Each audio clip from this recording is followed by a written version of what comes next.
In order to better understand the Cold War during the 1980s, this lecture will briefly cover American foreign policy from 1945 and the presidency of Harry Truman through 1976 and Gerald Ford's continuation of Nixon-era programs.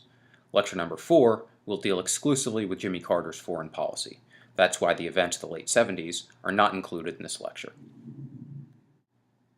Taking over the presidency following FDR's death in 1945, Harry Truman had very little experience in the executive branch. He had become FDR's vice president as a result of his strong anti-communist ideology, but only when the president had sought a fourth term, and less than 3 months after the inauguration, Truman was faced with two huge tasks: ending World War II and restraining Soviet imperialism. One of the more significant early Cold War documents was NSC 68, the National Security Council Memorandum, a document that articulated the need for massive arms buildup as a tactic to deter Soviet aggression around the world. While Truman and later presidents would heed the advice, a second component to NSC 68 would cause the United States much trouble in later decades. By defining communism as monolithic, NSC 68 incorrectly equated communist regimes in all areas as essentially congruent. However, the Soviet model based on industry was very dissimilar from the regimes in Cuba and Vietnam that were based on agriculture. Nonetheless, the arms race that NSC 68 endorsed became a bipartisan pillar of the American Cold War platform. Although he never held a cabinet-level position, George Kennan, an American diplomat, was a primary architect of early American Cold War policy. In his 1947 long telegram, Kennan noted that the most effective way to negate Soviet territorial ambition would be through a policy known as containment. Kennan believed that by not directly confronting the Soviets, but instead strengthening border countries, the United States could effectively minimize the Soviet threat. Using this idea, in 1947, Truman unveiled a two-part American containment policy. The soft-line piece, known as the Marshall Plan, and named after World War II hero and Secretary of State George Marshall, was designed to offer massive block grants to European nations under the guise of helping them re-establish functioning economies after World War II. More significantly, the United States did not limit the offer to Western Europe, which was not under the Soviet sphere of influence, but instead offered the aid to all European countries. While the most aid predictably went to established allies like Great Britain and France, most Western European countries benefited from the program, and only one Eastern European nation, Yugoslavia, accepted Marshall Plan aid. Importantly, it wasn't that Eastern European countries like Poland, Romania, Hungary, and Bulgaria didn't want or need the aid, but the Soviet Union had refused to allow them to accept the funding.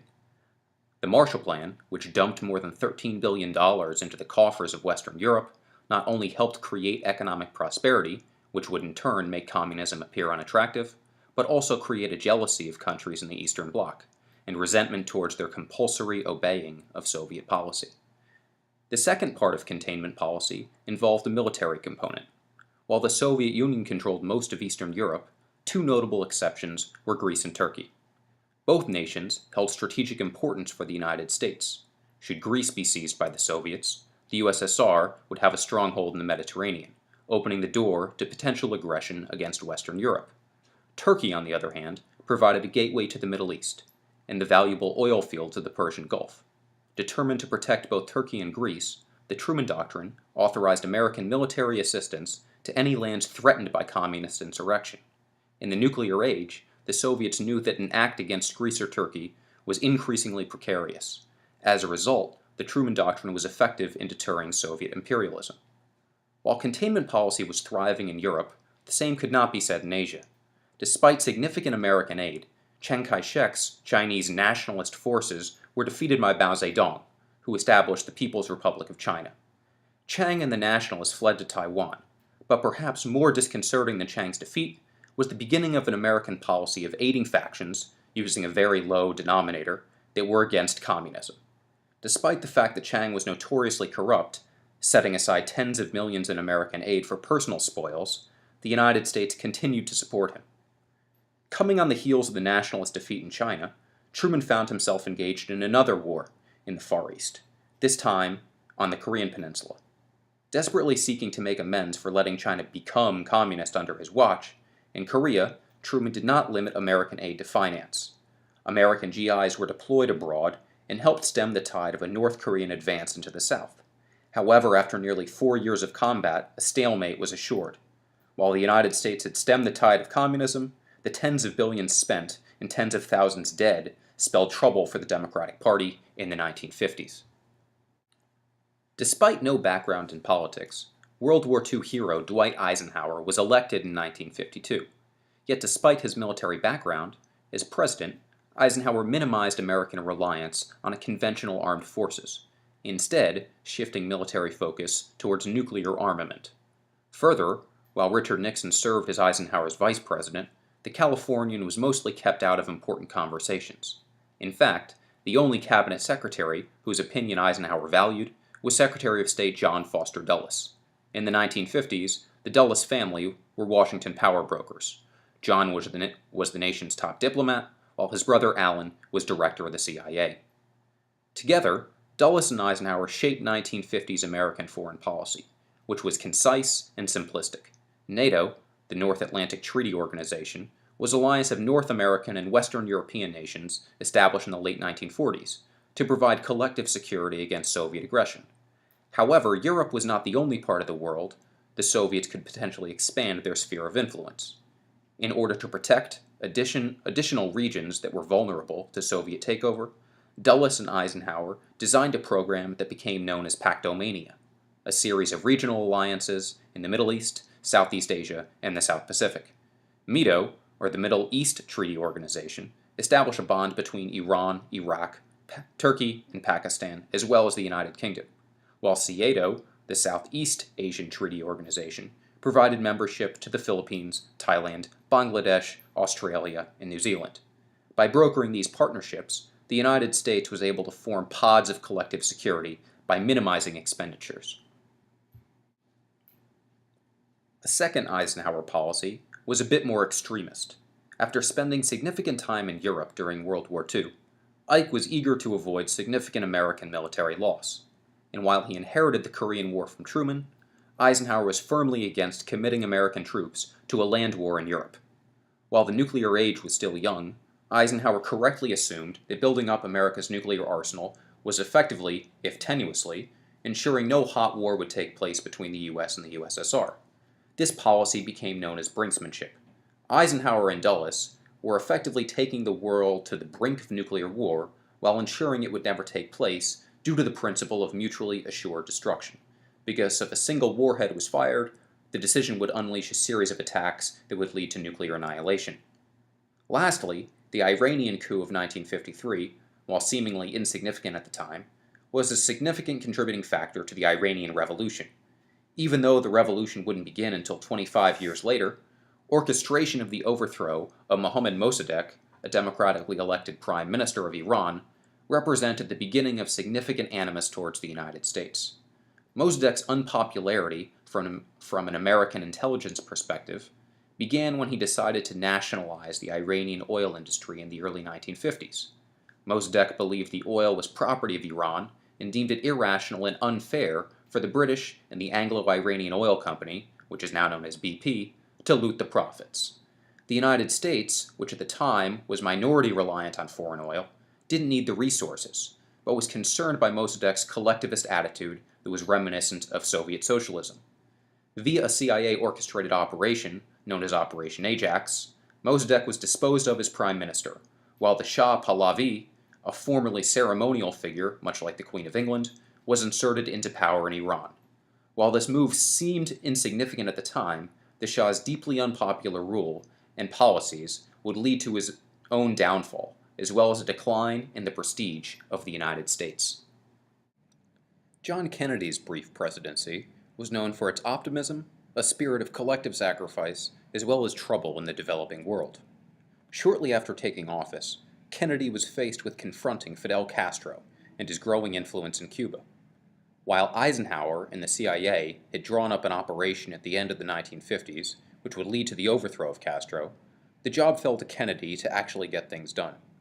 What would become known as the Bay of Pigs invasion was a fiasco from the start. Castro's unpopularity in American intelligence circles came first from his successful overthrow of U.S.-backed dictator Fulgencio Bautista, and later his seizing of American and British sugar plantations, cutting businesses out of the profits. Remember, this process of commodity nationalization had cost Mossadegh his freedom in Iran in the 1950s, but Castro was hoping to fare better. The very flawed Bay of Pigs operation called for the CIA to train Cuban refugees to go back to the island nation and try to incite an uprising. However, what the CIA did not realize was the immense popularity of Castro. The first problem occurred when the refugees were airdropped in the wrong location, leading to their easy capture. Despite initially feigning complicity, Kennedy eventually admitted to the United States' role in the botched operation.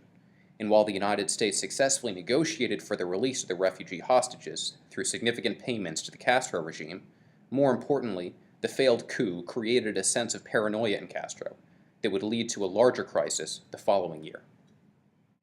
In October of 1962, in order to fortify his leadership, Castro reached out to Soviet Premier Nikita Khrushchev to lease Soviet missiles in an effort to deter a potential attack from the United States. Khrushchev complied, and when American U-2 spy missions discovered this, a near-nuclear crisis was touched off. The United States was adamant that it was unacceptable for the Soviets to house missiles so close to American borders. However, there was immense hypocrisy in the American negotiation. Since the dawn of the Cold War, American Jupiter missiles had been stationed in Turkey and aimed at the USSR. In the end, a war was averted, but the crisis showed how dangerous a policy Eisenhower's brinksmanship truly was. By de-emphasizing conventional armed forces, the United States had become ill-equipped to solve diplomatic crises without a nuclear option. Following the Cuban Missile Crisis, in addition to establishing a hotline that enabled Kennedy and Khrushchev to communicate directly without intermediaries in real time, whenever they so chose, JFK developed a flexible response program. This flexible response would allow the United States to solve diplomatic crises through the use of ground troops and not be exclusively reliant on a nuclear option. A final foreign crisis that began to rear its head shortly before Kennedy's assassination was the impending confrontation between the communist forces of Ho Chi Minh in North Vietnam and the nationalist forces of Ngo Dinh Diem in South Vietnam. Continuing the American policy of propping up tyrannical dictators for the exclusive reason that they represented an alternative from communist rule, the United States funneled aid to the regime of Diem, who was notorious for his targeting of Buddhist monks for physical abuse.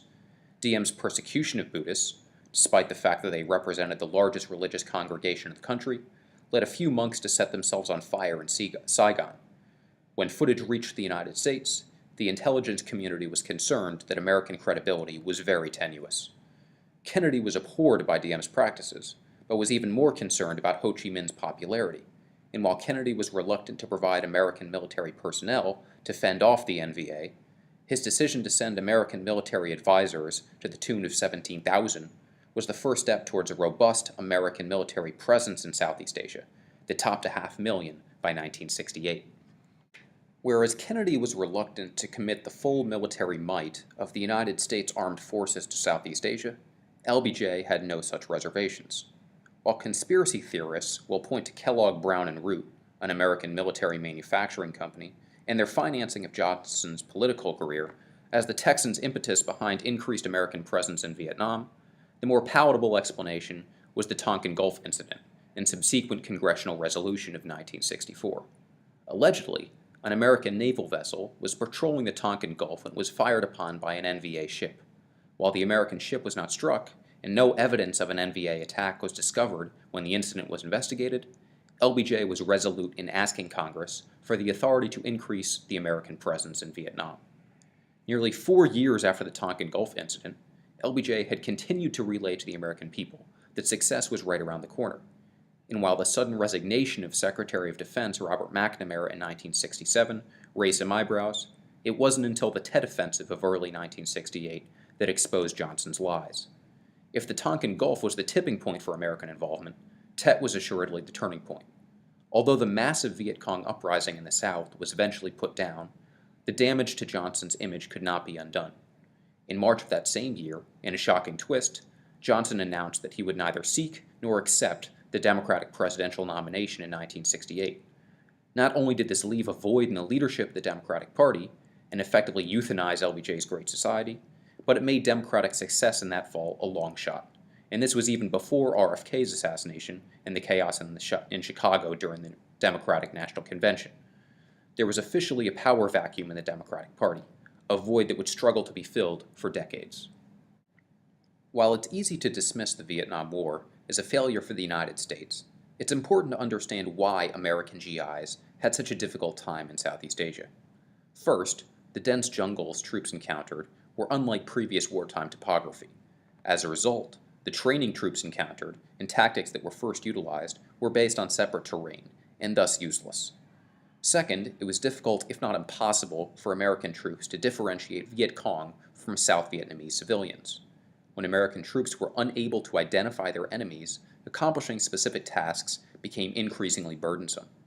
Third, the majority of American troops were very young, with an average age of about 20. Many were forced into compulsory military service via the draft, and most of the troops were of limited economic means. Those who could afford to were able to attend college and receive a draft deferment. Others used political connections to get out of service.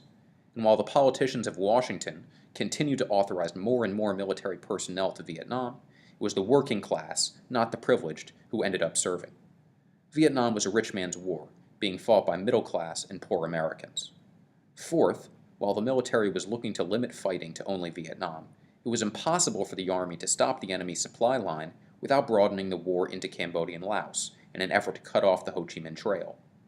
Lastly, the Americans were essentially fighting two wars at the same time. While the NVA was an obvious adversary, American troops had to simultaneously cripple the power of the Viet Cong guerrillas in the South, a task that was far easier said than done. While Johnson was unwilling to expand the war into Cambodia and Laos, Nixon had no such reservations. But in a behavior that would become emblematic of his secrecy, the pilots who were tasked with destroying the Ho Chi Minh Trail were deliberately lied to about their targets. They were told they were attacking North Vietnam, or Viet Cong strongholds, instead of Vietnam's neighbors. To complement the renewed bombing campaigns that were designated Operation Menu and Operation Linebacker, Nixon had begun to sense a waning interest of Americans in the war in Vietnam. As a result, he introduced the Nixon Doctrine, which began to shift responsibility away from American personnel to the South Vietnamese Army. Nixon promised the U.S. would still provide aid to the South. However, the majority of the fighting responsibility would have to shift. Critics commented on how all Nixon was doing was changing the color of the body bags, but the president's policy was more nuanced. He attempted to diffuse domestic unrest by eliminating the draft, but that did little to quell the protests. Nonetheless, by limiting American involvement in Vietnam, Nixon could now focus on what he deemed to be more pressing and important foreign policy, improving relations with China and the Soviet Union. Since the middle of the 1960s, the relationship between the Soviet Union and China had been frayed. What began as a personality dispute between Mao and Khrushchev later morphed into a significant Sino-Soviet split. When Nixon was a congressman in the late 40s and early 50s, prior to his vice presidency, he was notorious for his strong anti-communism. This is what enabled Nixon to visit China. While Nixon stopped short of full recognition of the PRC following his meeting with Mao, his 1972 visit went a long way towards repairing a relationship that had been frosty for over 2 decades. While he would never admit to it, Mao, Nixon's primary reason for visiting China was to bring the Soviets to the bargaining table. The United States was hardly concerned about Chinese expansion, but with a Soviet hardliner like Brezhnev as general secretary, a renewed Soviet imperialism was not out of the question. Using the appearance of a Sino-American alliance as leverage, Nixon and Brezhnev negotiated a landmark arms limitation treaty known as SALT. This deal was not only a significant development in the halting of an arms race that had been raging since the late 1940s, but also ushered in an era of peaceful coexistence between the Americans and Soviets, known as détente. With the Cold War beginning virtually immediately following Japan's surrender in August of 1945, the United States needed a policy that would limit a military presence while simultaneously halting Soviet expansionism. Containment fit the bill. During the Truman administration, the Marshall Plan and Truman Doctrine were quite successful in limiting Soviet influence to Eastern Europe. During the Eisenhower and Kennedy years, an increased reliance on nuclear weapons forced the countries to fight through proxies, seeing as direct hot war could lead to nuclear annihilation. This led to regional conflicts in Korea, Cuba, and Vietnam. After negligible success in Vietnam during the Johnson presidency, American foreign policy under Nixon began to change. Responsibility was shifted to anti-communist factions while limited direct American military presence, a policy that was continued throughout the late 1970s and 80s. Nixon's shifted focus away from Vietnam also allowed him to negotiate an arms limitation treaty with the Soviets and take a step towards normalization of relations with China. But there's no denying that the tombstone of America in the 60s and 70s would read Vietnam, with the legacy of the American defeat creating a sharp divide in political party foreign policy, a schism that would become more clear as the 1980s approached and then arrived.